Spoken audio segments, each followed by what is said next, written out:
The Buena Park Downtown is a shopping mall in Buena Park, California that opened in 1961. Thank you for all your comments and suggestions and criticisms. If you've clicked onto this video, then you know what today is. It's Monday, Mall Madness. Every Monday I'll be releasing a new video on a defunct or maybe not so defunct mall and its history.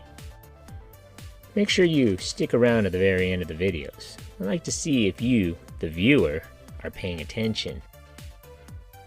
So if you haven't already, hit that subscribe button for my latest mall video, defunct store, occasional throwback Thursday, or soda history.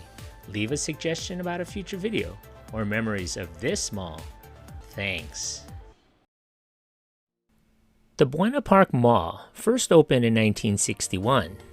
It was one of the first malls in Orange County, anchored by JCPenney's, Sears, and May Company California, which opened in 1963. The mall sat on 68 acres on La Palma Avenue near Knott's Berry Farm. The mall promoters billed the Buena Park Mall as offering 1.2 million square feet of affordable shopping options, enticing restaurants, and family-friendly entertainment. A United Artists movie theater opened in August of 1984. It would later close in 1999. As with many regional centers built in this era, Buena Park was constructed with a full basement, utilized as storage areas and service for the tenants above, and renovation around that time included the conversion of the basement area into retail tenants, a food court, and cinema. The UA Mall 8 at the Buena Park Mall opened in 1984. It was situated in the back of the mall behind a major department store called the May Company. The theater was in a poor location, not easily seen from Dale Street, but it was one of the nicest and most state-of-the-art complexes in Orange County at the time. The complex was Orange County's first theater to feature THX sound. The mall was neglected in the 1980s and 1990s, even as the local retail market started to change. I remember visiting this mall in the 1990s, and I remember when they used to have baseball card shows and autograph signings of your local baseball team, which was, for me, the California Angels. May Company closed in January of 1993 as one of the 12 J.W. Robinson's and May Company stores closing due to the merger of the two department stores to form Robinson's May in November of that same year. The closed May Company became a discount chain, Fedco. In 1995, a group controlled by the Pritzker family of Chicago bought the mall for $41 million from Australia's City Freeholds, Inc. The new owners planned a $120 million renovation, but the modernization was stalled for several years.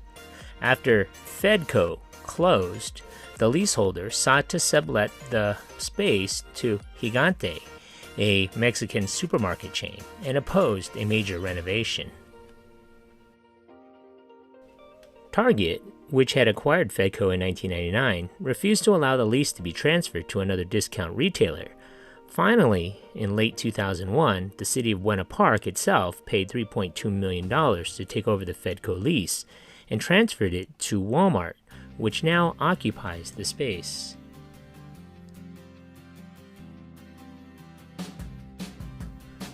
Sometime around the late 90s, or maybe it's the early 2000s, JCPenney closed and was replaced in 2003 with the new Krikorian Theaters multiplex.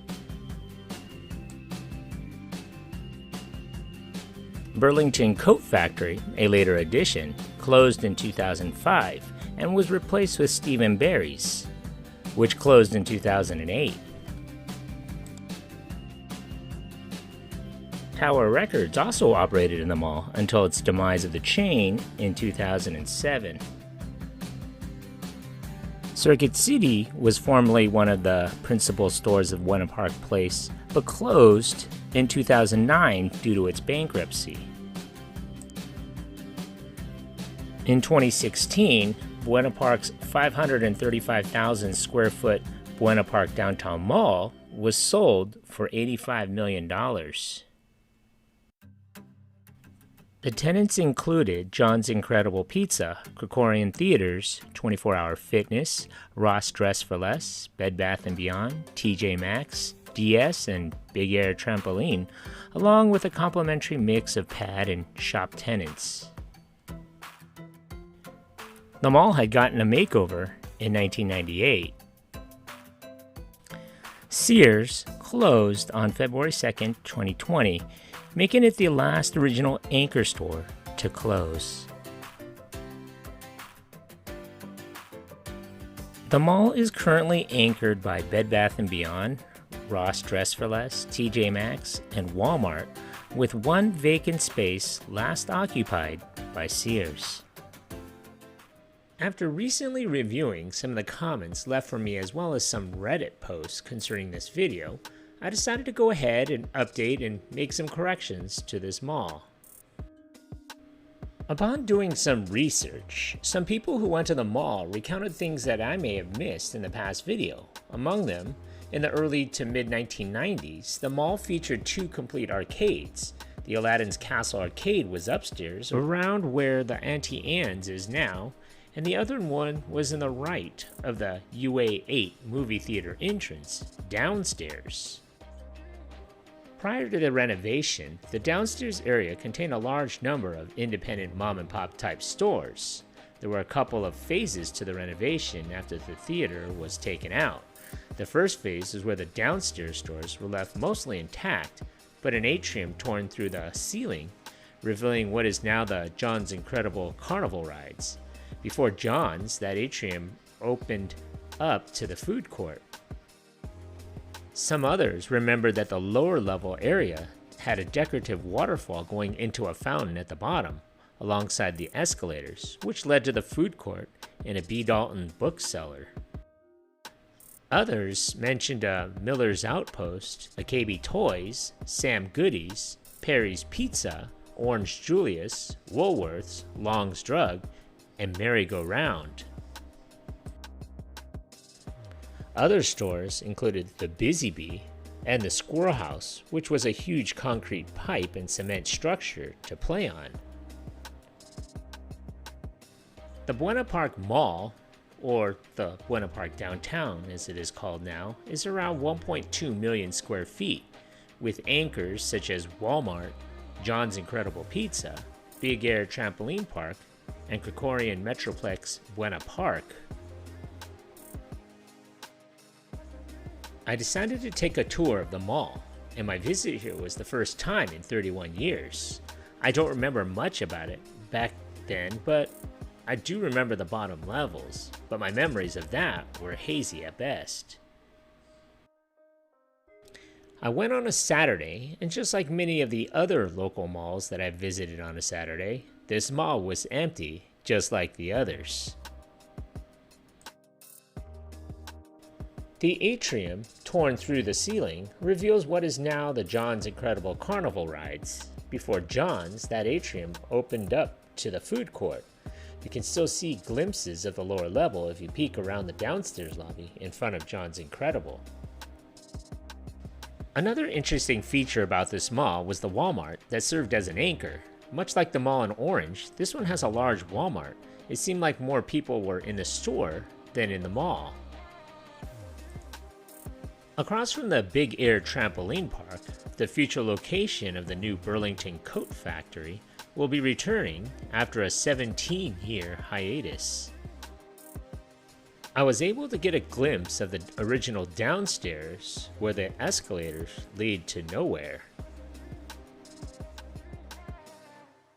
I also noticed that the restrooms on both ends of the mall were closed for maintenance. Weird for a modern mall. Yeah, one thing I noticed about old malls are that the interior of the mall can be gutted, remodeled, and renovated, but the ceilings are usually just repainted. and the original architecture remains the same. This goes for the Buena Park Mall as well. Lots of angles, and I think it still looks pretty cool. The mall seemed to be naturally lit by the skylights, but the mall seems really dark, like they were too cheap to turn on the lights, or maybe just install more lights to make it brighter. Yeah. Another thing I noticed is that the Sears, which had closed in 2020, the sign was still on the interior of the mall, even though the outside was a temporary store for Spirit Halloween.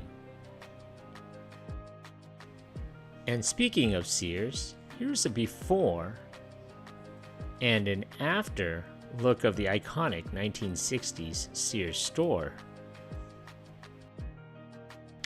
I also forgot to mention that the Bed Bath & Beyond was closed in 2023. As I was leaving the mall, I was left with the feeling that the mall needed more customers and more stores. Don't get me wrong, there were a lot of entertainment places, but they need more bigger name stores to help keep this mall alive.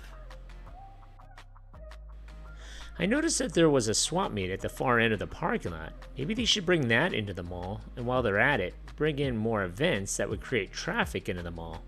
I did see some empty storefronts, and maybe they need more stores inside the mall. Just my thought. Congratulations, you made it this far into the video. When I find you. Pop quiz, hot shot. So let's see how close you were paying attention to my video. So how many anchor stores closed in this mall? So if your answer is 7, give yourself a hand. You were paying attention. Thanks for watching.